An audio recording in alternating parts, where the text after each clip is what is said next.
Hello everybody and welcome to Greenstar Trading with me Tom. All views, opinions and ideas expressed in this video are my own and do not constitute financial or trading advice in any way. It's just gone 25 past 11 AM on Tuesday the 16th of February 2021 and we are going to spend the next few minutes looking at GameStop.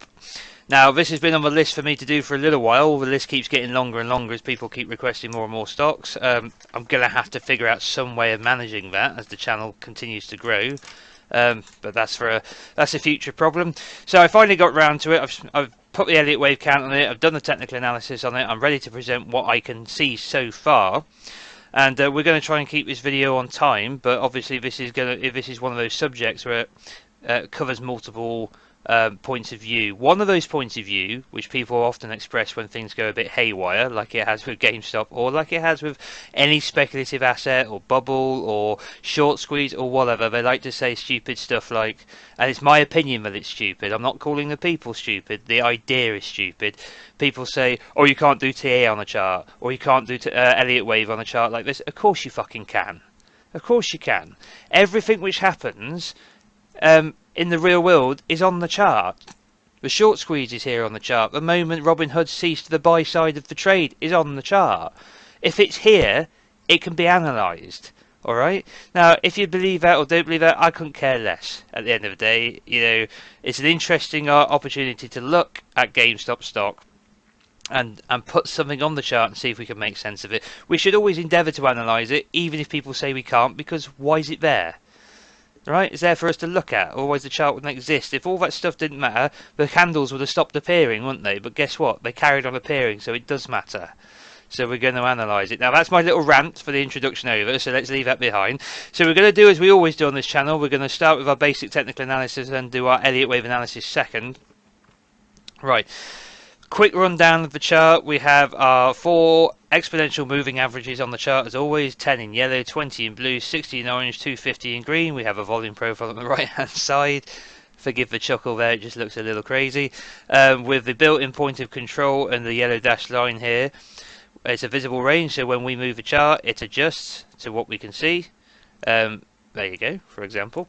We have a MACD with a 10 for the short-term moving average, 20 for the long, and a 9 to smooth. This also looks equally crazy and quite funny.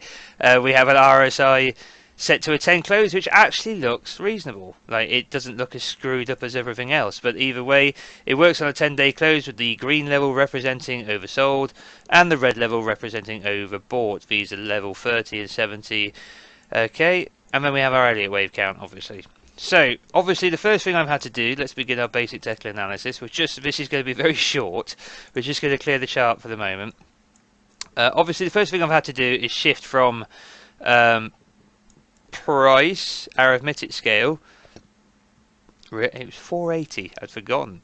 We have to shift from price arithmetic scale into log scale because we literally can't analyse anything because of the scale of the chart. So we switch into log. And this brings the chart into a much more civilized kind of look. And then we can actually do some research on here. Now, before I carry on with this, I just want to make a point, which is, you know, I am not on either side of a moral argument here. I couldn't care less about the man sticking it to Wall Street or the Wall Street sticking it to the man. Okay, I feel no sympathy though, I'll be honest, for the hedge funds which got squeezed and got hurt. You know, it doesn't bother me. I lose no sleep for them, but I lose no sleep for the little guy getting crushed either. Okay, we all enter these markets as big boys and girls, as grown-ups, and we accept the consequences. That's the only thing I care about from a moral perspective. Everything else is just people talking. Okay, and we're here to look at the charts. So what do I see here? Well, I see a hell of a run-up, obviously. One like I don't think I've ever witnessed, to be honest, in such a short space of time. I think it is a piece of history. We're going to be talking about it for generations to come. So we can see a big engulfing bearish candle for the week prior to the last one. Obviously, we weren't trading yesterday, but we will start from Tuesday today when the markets open in the US. But we saw a big engulfing candle gobbling up all the previous candle in the previous week, which took us to the all-time high. So a correction of some sort has occurred. Now, obviously, in arithmetic terms, this represents a 90% crash, but we're looking at it in log, and we have to because we need to be able to see the wave structures and the moves as the market peaked. It's easy to see a 90% crash and go, oh, it's all over. Oh, it's gone. It's never coming back. Yeah, but you're looking at it wrong. Don't look at it in price. Of course it looks ridiculous in price. We all know that, and therefore the crash would look equally ridiculous. We have to look at it in logarithmic scale so we can get a sense of what the market in GameStop is actually doing. Okay, it will go up as it has gone up. It will come down as it's going down. It will find support. It will find resistance. It will continue to trade like any other stock. Now, on the weekly time frame, we're below the 10 exponential moving average, we're above the 20 exponential moving average, we're above the 60, we're above the 250. Now we can see we got the golden cross of golden crosses. Now I've mentioned in the past that I don't put much emphasis on that, but when we look at how we bottomed and we look at the count later, you'll see why. Once this thing got going, it just carried on going. Now we all know the fundamental story. Sorry, I just brought the count back up there because I just wanted to show you how all the moving averages crossed over to the 250 have all gone beyond it. Okay, so the 10, the 20, the 10 would have crossed over the 20 earlier, the 20 would have crossed over the 60 is now crossing over the 250, we're all above the 250, moving averages higher with the price above them. That's still fundamentally bullish. I know if you're in price, like I said a minute ago, you'll be saying, oh my god, it's crashed 90%, but from this perspective, long term, we're still looking bullish. Okay, so it could go way deeper, this correction could, and still rally afterwards. It could rally from here. Okay, we're going to talk about that in a minute. So, on the weekly time frame, we broke long-term resistance, massive long-term resistance. All moving averages are crossed over to the positive side. From this scale on the logarithmic chart on the week time frame, things are actually looking bullish. I know that may sound crazy, given if you brought it at 480, and it's now at what? $52. So yeah, obviously you're not going to be of the same opinion, but you know, just look at the chart. Okay, so let's come down to the daily time frame. What can we see here? We've fallen below the 10, the 20 exponential moving averages. The 10 has crossed through the 20 with the price below it. We're below the 60 with the price below it. All of this points to this correction continuing. Now it doesn't mean, because once again, this is the difference here between the difference here is hundreds and hundreds of dollars, but we're looking at it in log.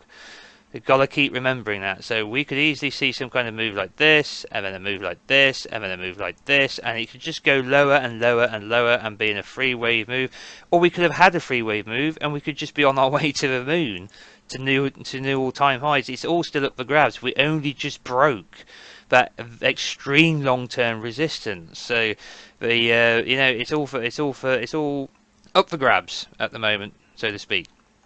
Now on the daily time frame, we can see that for some strange reason I've reversed the MACD here. I've got the colours in the wrong way around, so let me just swap them over because that's confusing me.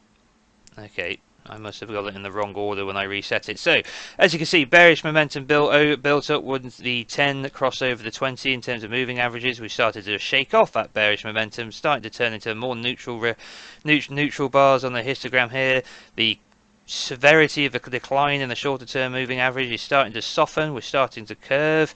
We might even be on the point to where we start to curve back up and cross back over. RSI in the weekly time frame, even with a 90% sell-off, just keep that in your heads. We're looking at this on log. I know I keep saying it, but it's the difference between 480 and $52. It's a big difference. Even with that gigantic sell-off, we've only moved back to neutral territory in the RSI. Okay, we're not even oversold yet. You see what I mean? It's all about scale. Price, you're going to feel like you should be oversold to buggery. Alright, but we're not. That's how extreme this rally was. Okay, so we're in that 40 to 60 zone in the RSI. This is on the daily, guys, as well. So we're on the daily here. On the weekly, we're still in that neutral zone, but obviously we're reading slightly higher on 48. We haven't even got a crossover of the moving averages on the weekly time frame yet on the MACD here. We're still recording bullish momentum, even though it's died down extremely, but it's still there. So that's the daily time frame. That's a week. That was the weekly. This is the daily. We're still in neutral territory on the RSI. We appear to be bottoming in the short term. That's it. We appear to be bottoming in the short term. Could mean a move up, then another move down. Could mean a big move up. Okay.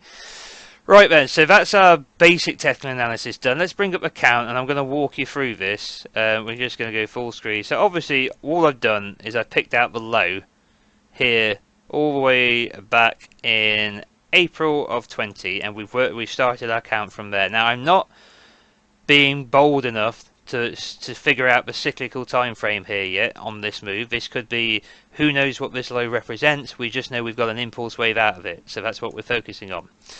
So we've got move into a 1.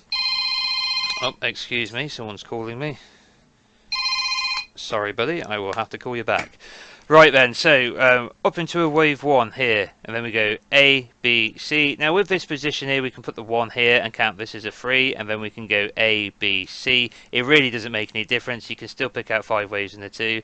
I positioned it as a flat, but now that I'm here on a smaller time, looking at it on the daily time frame, I think I actually prefer that position. So what I might just do is change that around slightly. If we just get rid of a smaller time frame, and we can just say A, move that across like that, A, B, C into the 2.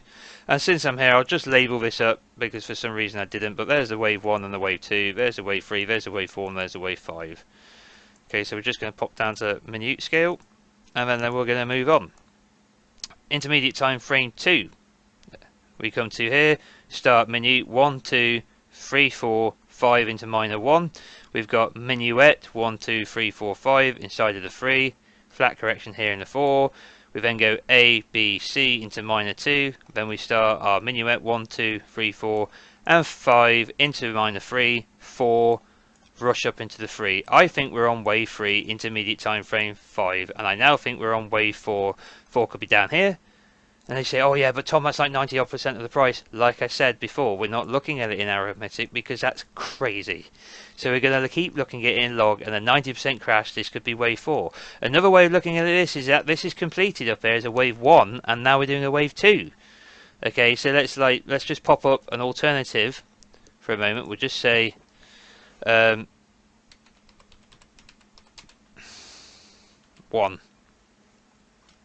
Missed the VE there. Alternate 1. And we'll just bracket it, so we'll do like that. Okay. I'll just pop this up here to remind us that this could be a 1 and we could be working on a 2. That's the count as I see it currently. Now, a couple of other things that are of interest that I want to point out. We've come back, not only have we come back to putting this wave 4 here, or I think we're coming down into a wave 4, we are bumping into some pretty important territory here. First of all, if we go back on the day chart further enough, you can see that these areas of support, the white lines I've got now, these are huge areas of resistance, right? Here, okay, here, this is back during the GFC, 2007-2008, right, in that build up to it and the collapse afterwards. And then this area is 2014, 2015, 2016. So big, all these series of highs here. It just looks like a big flat correction, right? So all of that areas we've got to think about because we've come straight back to it. I mean, we've come straight back to that area. We're finding resistance around these levels. Now, the next thing I want to point out is the fib retracement off of the high, off of the low. Sorry. So if we're in intermediate 3, I'm not taking this from the low. I'm taking this from the bottom of 2, assuming it's a 3. So where's the price come to? We're basically retraced 50. We're almost retracing 50%. Okay, which is a legit wave 4, a deep wave 4. But remember the size of the run up. So it could be a 1, could be a 2, could be a deep 4. It's all about relativism. It's all about how relativism. What is relativism? It's all relative. Is what I'm trying to say. So we could still come down to the 61.8 here, which would be more likely convincing me that this is a big wave 1 into a wave 2. If we rally here from around the 50 or come to the 50 this week, I'd be more willing to keep the original count and say this is a 3-4. Okay, so another thing I want to point out, because this is another thing for the people who say, oh, you can't do TA on a chart like GameStop, it's impossible. Well, let me just show you something. Alright, what do we do when we're starting a new count and we've got our wave 1 and our wave 2, right? We fork it, don't we? We're going to fork the chart, and we're going to say, all right then, here's a fork. Now, Here's a wave 1, here's a wave 2. Swing high, swing low. What does our pitchfork tell us about this chart? Right? Where did we go? Straight to the top. Straight to the top. Pretty much to a tick. Just wicked through it, but all the candle bodies are below. We wicked through it in the massive exuberance. So, if this is not a technical chart, then why is it fitting a technical... why are we able to use technical geometry to find where the top was? Or to logically explain why the top's there? Why can we see, if we come in clearly and have a look on the... we stretch the chart up, because we're going to have to. Why can we see a series of levels being tested all the way up, out of bounds 61.8 here, to the 61.8 here, find resistance, smash through it, find resistance, all the way, smash, find resistance at the top, the outer bound here of the pitchfork, and then all the way up to the extreme bound. I mean, you know, even though these are just people literally buying naked calls and squeezing the crap out of the big boys, it's still technical. Okay? Why is it technical? Because even before algorithms or computers existed, technical analysis still existed. Human beings are still human beings. Okay, we still behave the same ways we have for 5,000 years. I'm not going to go into all that, but that's part of what Elliott wave is based on. Right? Human behavior. That ain't changed. Okay? So we've got a beautiful technical... It's not beautiful. I'm exaggerating. But it's considering the insanity of this move up. We've managed to get a technical tool in which such tiny space of time frames the entire move. And frames it clearly. We've also got our fib retracement likelihood. Okay, we're coming straight into that 50 zone. We're coming back to the 61.8 bound of the pitchfork here. We could come all the way to the 61, which would find the outer bound of the pitchfork, the extreme outer bound, and that could be a 1-2. There's still technical support here. There's still technical trading going on here. This chart is still working. Okay, it's not broken. Oh, it broke the chart. Nothing breaks the chart, ever. Okay, just my opinion. You might disagree, but that is my opinion. You can always come and do analysis on it. So, what am I saying here? Well, let's come down to the 2 hour and let's have a closer look at this correction so far. What can we see? Let's just hide the pitchfork again, put it back in our little box to play with later. For me, I'm saying this is an ABC. Now, whether it's an ABC of an A or whether it's a completed correction, only time's going to tell. This is a wild market, but only time is going to tell. But I'm telling you now that I can see 3 waves here, guys. I can see 3-way corrected structure. Okay? So, let's move our peak to here, sorry. We go A, B, C. And I'd argue that you can pick out 5 waves in this C. Right?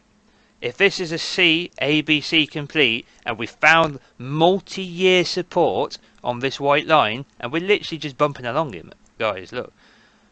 Just bumping along it, in between these 2 levels. Keep bumping along, trying to get that 10 back above the 20 on the hourly time frame here, while we've got this death cross coming down above us. So there's pressure to push the stock low, but there's pressure building up to pop it up higher again.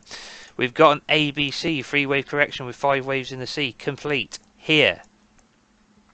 Okay, now there's 2 ways of looking at that. We've either gone ABC into an A, and then we're going to go ABC into a B and not get back to the highs, and then we're going to be a big 5 waves down in a C, taking us basically back to where we started. Or this is a completed correction and we're going to rally. Now, I think both are possible, but full disclosure, I brought GameStop at 55 bucks. Okay, I've got a stop on it, but I wanted to take part in this piece of history. I missed a rally. Okay, I missed a rally. It wasn't even on my radar until the world was talking about it, and there was no way I was buying then. We've come down 90% since. That's good enough discount for Tom here. 90%. I'll take that, and if I'm wrong, my stop will take me out. If I'm right, we got a gap to cover. What am I talking about when I say that? We have got a gap to cover, and it's a fucking big one. Oh, gaps down don't have to get covered, Tom. No, they don't. No, they don't have to technically get covered. Not if the asset is never going to recover, ever, then no, the gap doesn't have to get covered. If the market's never going to come back, ever, then no, the down gap doesn't have to get covered. But if that market is not going to zero, and it is not going to die, and it is not going to go bankrupt, and it can recover, there's a high probability that that gap will get covered. Okay, and I'm willing to take that bet, because if we move up from where we are currently, price is here, if we move up and cover that gap, that's a 311% trade right there. 311%, sorry. Move up. Now with a stop below what, where we are now, I can't even remember, I think I put it on 50 because I wasn't sure whether or not these levels would hold, but either way, I get stopped at a small loss, so what? Or I make 311% just as a gap covering play, just as a rebound. It could be what, 3 moves into an A, 3 moves into a B to cover the gap, then down in C, and we're still going down at that point, guys, and we still covered that gap. Okay, what kind of retracement would we need to do it? Maybe that'll give us a hint of where we are, right? If we came up 61, 65, look, the yellow zone's right here at the top of the gap. That is a pretty likely B wave retracement. Down 61, 65, so up to the 61, 65, down. That's if we're going lower, right? If we're going back up in an impulse wave, we're going to cover that gap as a 1, 2, 3, 4, so on and so forth. Just my opinion, as always. This is not financial or trading advice, but I'm taking that trade. Fuck it. Okay. I think enough people have been shaken out, and I think some kind of release of this downward pressure will have to come sooner or later. Right, that's it, guys. I have actually ended up waffling more than I normally would, but I think we've done everything we needed to do on GameStop at the moment, and I'm going to call it there for the day. I hope you have enjoyed the video. If you're new to the channel and you've liked what you've seen, please subscribe, smash the like, leave us a comment, let us know what you think. And I will be back with you guys as soon as I can, hopefully later this week. All the best until then, and take care. Bye bye.